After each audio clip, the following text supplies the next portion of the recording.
ఫంక్షన్లో మీనాను అవమానిస్తున్న ప్రభావతికి దిమ్మ తిరిగేలా తన మెడలో నెక్లెస్ మీనా మెడలో వేసిన సుశీలమ్మ, షాక్లో రోహిణి. ఇంతకు సుశీలమ్మ ఈ నిర్ణయం ఎందుకు తీసుకుంది? అసలు ప్రభావతి మీనాను ఏమని అవమానించింది? మరి ఇదంతా కూడా వీడియోలో చూసి తెలుసుకునేద్దాం. గుండె నిండా గుడి గంటలు రాబోయే కథలో జరగబోయే సన్నివేశాల గురించి ముందుగా తెలుసుకోవడానికి వీడియోని లైక్ చేసి ఛానల్ను సబ్స్క్రైబ్ చేసి పక్కనే ఉన్న బెల్ ఐకాన్లో ఆల్ ట్యాప్ చేయండి. మొత్తానికి మౌనిక, సంజు అయితే అత్తగారింటికి వచ్చేసారు, అంటే ప్రభావతి వాళ్ళ ఇంటికి వచ్చేసారు. అక్కడికి వచ్చిన తర్వాత సంజు మౌనిక ఏమాత్రం సంతోషంగా ఉన్నా కూడా తట్టుకోలేకపోతూ ఉంటాడు. ఇక వాళ్ళ అన్నయ్య వాళ్ళతో కూర్చుని జోక్స్ వేసుకుని నవ్వుతూ ఉందని చెప్పి మౌనిక చేతిని డోర్లో నలిగిపోయేలా చేస్తాడు.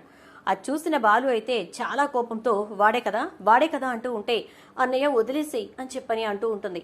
సడన్గా వేశారు, ఆయన అనుకోలేదు అని చెప్పని అంటే ఇక మీనా కూడా వదిలేసేయండి అని చెప్పని అంటుంది. అలా మొత్తానికైతే అక్కడికి దాట వేసేసుకుంటారు. అయిపోయాక తర్వాత రోజున ఫంక్షన్ ఏర్పాట్లన్నీ జరిగిపోతాయి.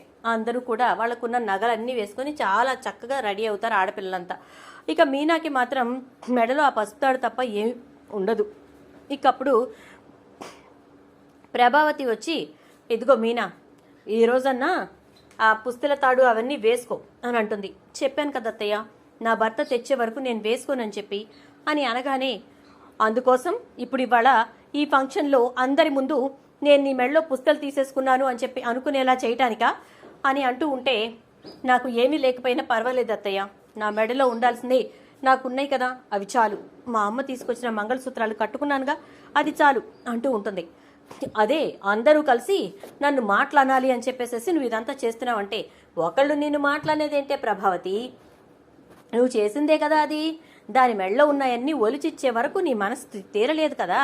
మేం పెట్టిందే, చివరాఖరికి ఆ పుస్తల తాడు కూడా మేమిచ్చిందే అంటూ నువ్వు మాట్లాడిన మాటల వల్లే కదా అది అన్నీ తీసిచ్చేసింది. ఏమే మీనా, పోనీలే ఇప్పుడు చెప్తోంది కదా వేసుకోవచ్చు కదా అంటుంది సుశీలమ్మ. వద్దు బామ్మ, నేనైతే వేసుకోలేను అని చెప్పని అంటే, పౌరుషం దీనికి చాలా ఎక్కువ. సరేలే నువ్వు వెళ్ళవే ప్రభా, నేను చెప్తాను కానీ దానికి అని చెప్పి ప్రభావతిని పంపేస్తుంది. ఇక ప్రభావతి ఫంక్షన్కి సంబంధించినవన్నీ కూడా చూసుకుంటూ ఉంటుంది. ఈలోపు మౌనిక రెడీ అయి కిందికి వస్తుంది. అలా వచ్చిన మౌనికను చూసి చాలా సంతోషపడిపోతూ ఉంటుంది ప్రభావతి అయితే. ఇక సత్యం కూడా కూతుర్ని చూసుకుని చాలా మురిసిపోతూ ఉంటాడు.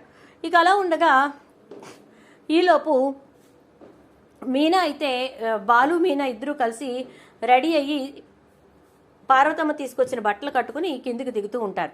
వాటిట్లో వాళ్ళిద్దరిని చూసి ఒక్కసారిగా షాక్ అవుతుంది ప్రభావతి. ఏదో తెచ్చిందంటే తెచ్చిందిలే అన్నట్టుగా కాకుండా చాలా చక్కగా ఉంటాయి ఆ బట్టలు తీసుకొస్తుంది. అవి వేసుకుని ఇద్దరు కూడా చాలా హుందాగా కనిపిస్తారు. ఇక అలా వస్తున్నటువంటి మీనా మెడలో నెక్లెస్ గమనిస్తుంది ప్రభావతి. ఇదేంటిది, దీని మెడలో నెక్లెస్ ఎక్కడి నుంచి వచ్చింది అనుకుంటూ, ఏయ్ మీనా అని పిలుస్తుంది. జేంటత్తయ్య అనగానే, నీ మెడలో ఆ నెక్లెస్ ఎక్కడిదే అని చెప్పని అంటే, బామ్మగారు వేశారత్తయ్య అంటుంది. పక్క నుంచి రోహిణి, బామ్మగారు వేయటమేంటి, ఎప్పుడు వేశారు, మాకు కూడా తెలియకుండా అని అనగానే, అత్తయ్య గారు నా నగల గురించి మాట్లాడినప్పుడు బామ్మగారికి కోపం వచ్చింది, అందుకోసమే ఇది నీకోసమే అని చెప్పి నా మెడలో వేశారు. అప్పుడు ఆయన కూడా నా పక్కనే ఉన్నారు అనగానే, అవును బామ్మే వేసింది అని అంటాడు.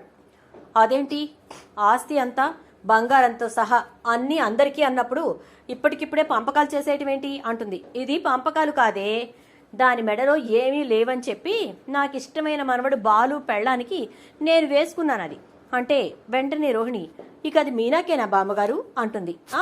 మీనాకే, ఇదే కాదు నా బంగారం అంతా మీనాకే అంటుంది. ఒక్కసారిగా రోహిణి షాక్ అయిపోతుంది.